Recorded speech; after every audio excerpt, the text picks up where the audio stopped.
everyone, and welcome back to my channel. This is Tato if you're new here. If you are a returning subscriber, thank you very much for sticking with me. It's still January. I'm still excited. It's still my birthday month. So everyone who hasn't sent me a present yet, feel free to ask me for my address. I accept everything from all over the world, shipments and all. You guys know the drill. Anyways, I just wanted to record this video today, and I felt like I'm already dressed up. Like, I went out today, it's Sunday. I went out today and then I came back and I'm like, this is the perfect time to film the video because I'm already like, looking pizzazz. We want to look good for the girls. And if you are in Okinawa or you know people in Okinawa, you know that it's been rather cold over the past week. So we've got scarves on. We're out here, it's cold. We have scarves on. They told us it's like a subtropical climate. We don't see her right now. It's been really, really, really cold, and windy, and just so... I don't know how the people in mainland Japan are doing. Maybe they're experiencing a lot more cold than here. But here it's just also been really, really bad. Like, we've had a cold front, and I miss Africa.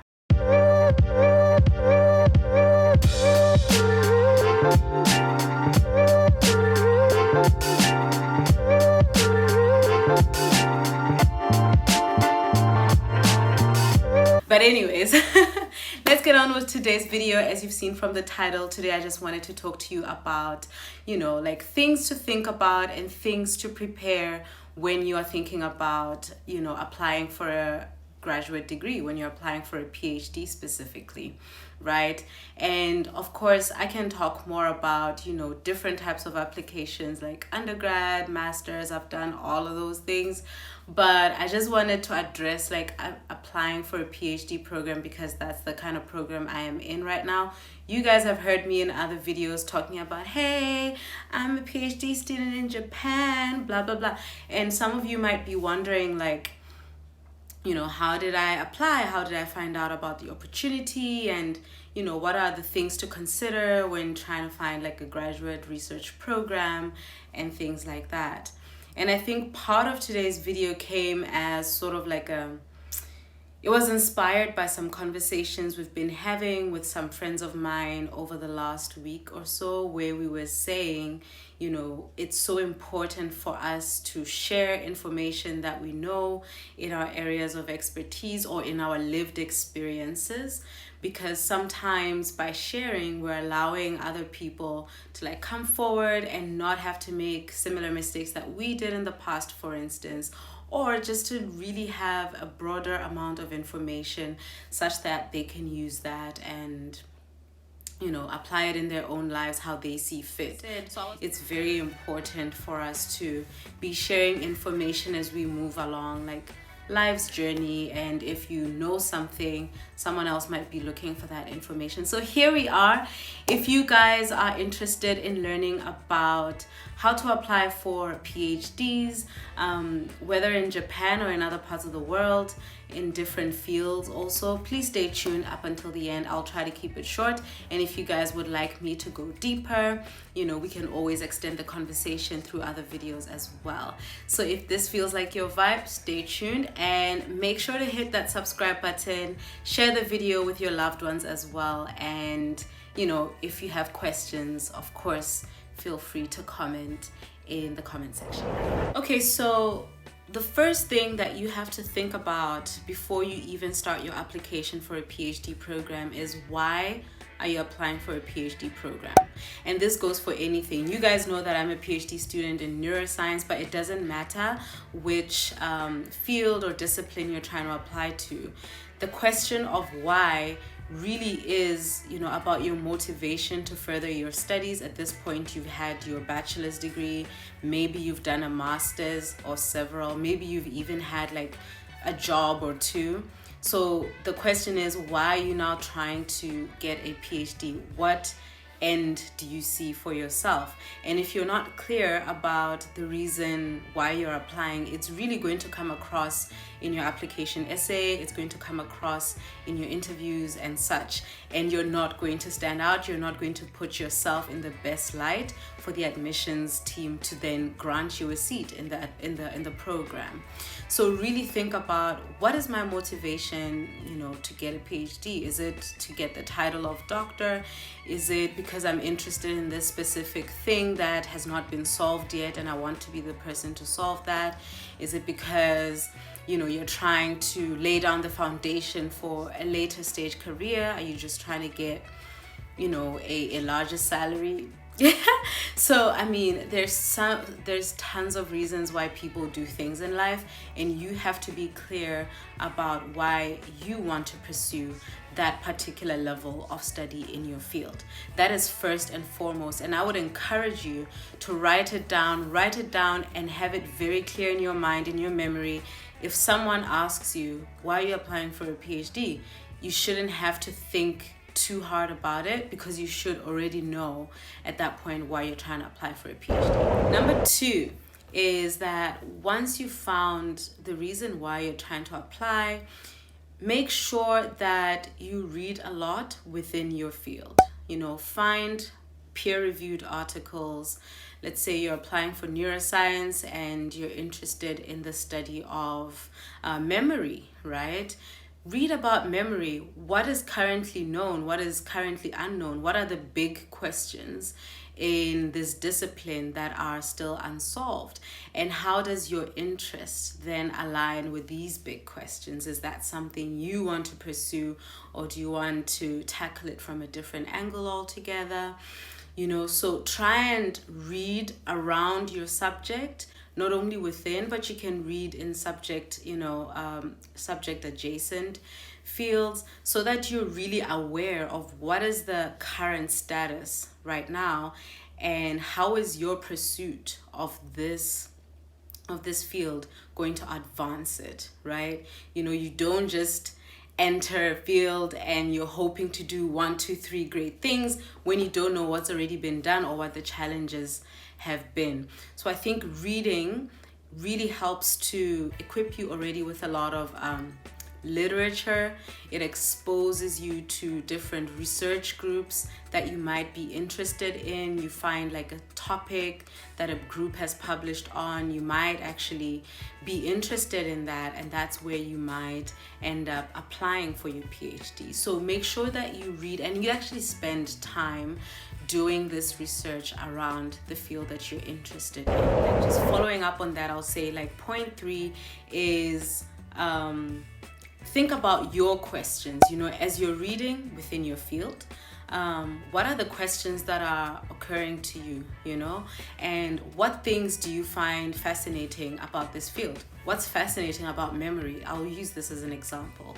So what things do you find fascinating about memory? Is it the tools that people use to study memory? Is it how limited animal research can be in interpreting results towards human studies, for instance? Are you more like clinical based, where you're interested in disorders of memory, perhaps?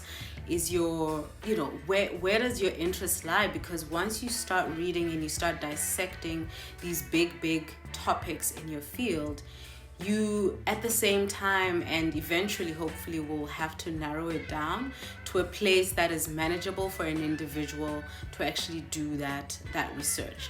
So think about, as I'm reading this paper, what things make sense, what things pique my interest, what things do I not understand as yet, and what things do I want to learn more about.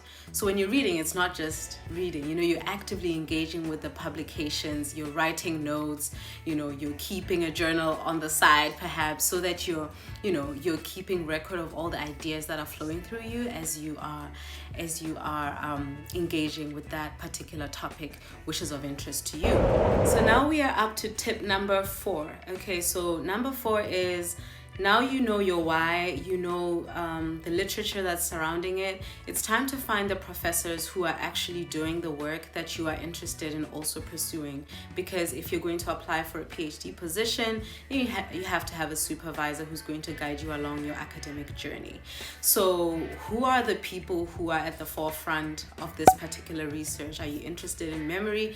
Who are the leaders in that industry? Well, I said industry. Who are the leaders in this research field? You know, write their names down. Usually on publications, people have their emails already on there. So you can actually put that down in your database and you can start to contact professors in that way and express your interest in their lab, express your interest in their research topic, ask them questions as well. You know, so make sure that you research the professors who you would like to work with. And what this research entails is, you know, every professor in every university, well, let me say most professors in all the universities will have a web page that's dedicated to their research group. You can actually just type in their name on the website of the university and you'll find their names. And you can also look at their lab members, if that's something that's important to you, to look at the names or the faces of people in the lab, as well as their list of publications, so you can read more, but more narrowed down into the field of that particular professor who you're interested in. And then this will lay the foundation for you to then start a conversation with them when you email them, and you can quote or reference a particular paper which interested you. You can ask questions about that, or at least just say that's what sparked your interest and mention why. Okay, so make sure that you fully research those professors. Where are they based? What are they interested in? What's the mission and vision of their lab? Who are they? Are they hiring? Are they taking in grad students at the moment? What is their supervision style? You know, so this might be difficult actually, like in terms of how do you find out the supervision style when you are all the way in Algeria and the professor is all the way in Canada. You know, that might be difficult. However, you know, these days a lot of stuff is happening on Twitter, for instance, which is actually the reason I rejoined Twitter last year or the year before, was to join academic conversations on Twitter, because trust and believe, many professors are on Twitter, many of their lab mates are on Twitter. So sometimes even like the way they interact on social media can give you a hint into the kind of person that they are or the things that they care about outside of work, if that's an important factor for you. So this can give you, you know, a little bit of insight into what's their nature, what's their personality, because unless you experience them, you can't know their supervision style per se until you get there to the university. But you can also make contact with people in their lab. There are some people out there who are very open, and that if you message them and say, hey, I'm interested in your lab, can you tell me a little bit more about your professor? What are they like? What are their expectations and things like that? Some people will gladly offer you this information. I know for sure I am one of those people that if you contact me and you're asking me about my lab environment and my supervisor, I'm very happy to engage with you on that particular topic. So this is tip number 4. Tip number 4 is basically do your research about the professors you're interested in and make it thorough. Research is not just, you know, knowing their names and what keywords come up when you search for them. It's really about where they're trying to take research in their labs, what are they trying to achieve. Whew, that was a lot. Okay, we're almost done. Tip number 5.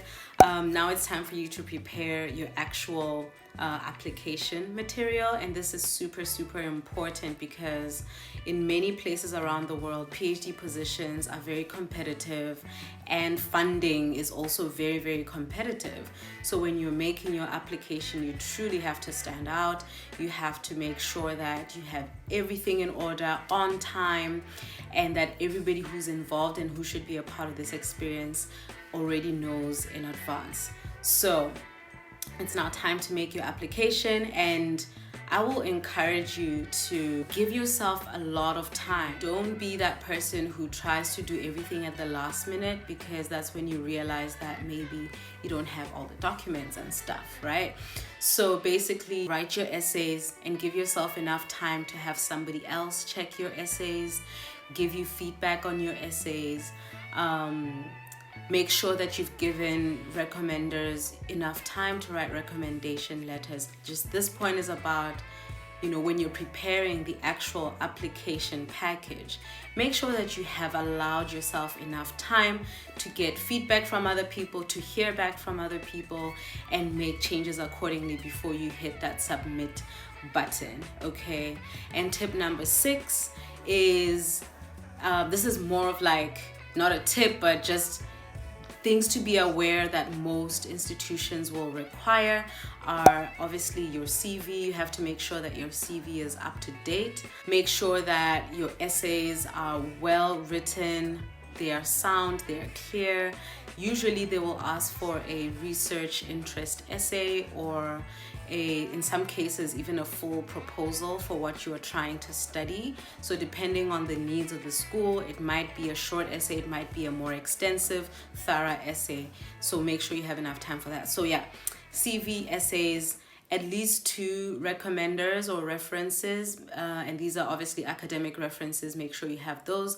Some applications might require 3, so just make sure that you've read all of the requirements of the school that you're trying to apply to. Yeah, typically this is like the documents that you will need to prepare. In some cases there might be several essays that you need to submit. In some cases just 1 or 2. So it depends. It really depends on the field of study, the school you're applying to, and that sort of thing. But just make sure that you have all those things together, because if you click submit and something was missing, they're not even going to read it and you've wasted your time. So you do not want that to happen. Now, last tip is, for graduate research, this is tip number 7, bonus. The application, the written application is one part. Most institutions will have an interview or more interviews, several rounds of interviews even. So in my case, and I can talk about my own personal story in another video and go deeper into that, but for now I'll just say that I had about 5 or 6 interviews during the span of 1 week. You really have to prepare for the interviews, because you can be a good writer and write an excellent application essay, but if you're not able to engage with the admissions team or the professors one-on-one in terms of your interest in research and how exactly you want to go about it, then the person you presented on your essay does not match the person you're presenting in real life. They want to make sure that what we're seeing in writing, is it really translating to the person you are? Because if a professor agrees to take you into their lab, they're basically committing to supervising you for the entirety of your journey as a PhD student. And this is a really, really deep and great undertaking by them. So you can understand that the interviews are really going to be about, how is our working relationship going to be? What sort of things do you want to find out? What's your work ethic? And things like that, on top of technical questions about the field itself and the questions you're trying to ask.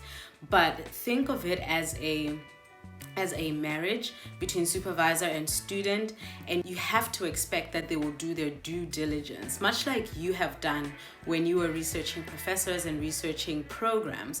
They also have to do their due diligence before they decide to really tie the knot with you in terms of research. So it's not easy. It's not even something to take lightly, but it can be done.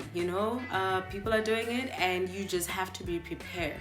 And so with this, I hope that you guys are, at least where to start and what things to consider as important when you're applying for your PhD positions in the future. If you are in the journey of applying, I wanted to do this video because I'm like, it's the beginning of the year. Maybe some people have goals and aspirations to further their studies. So yeah, do get in touch with me. I will leave my email in the description box below. I have a company called Explore Academic Success, which is based in Lesotho, but I run it remotely. And we do offer consultations on applications for graduate schools as well as undergraduate, but I'll talk about that later. But essentially, we can help people go through their essays and present themselves in the best light possible for the applications they're trying to make to universities and such. So I will leave that email address in our description, and you guys can get in touch with me if you're looking for ideas, brainstorming sessions, or even just help with editing your essays or running through mock interviews and such. So we can set that up with you. Thank you for sticking with me until this point. Please give me a like, make sure you're subscribed. Please share this video with people who you know or you think it might help.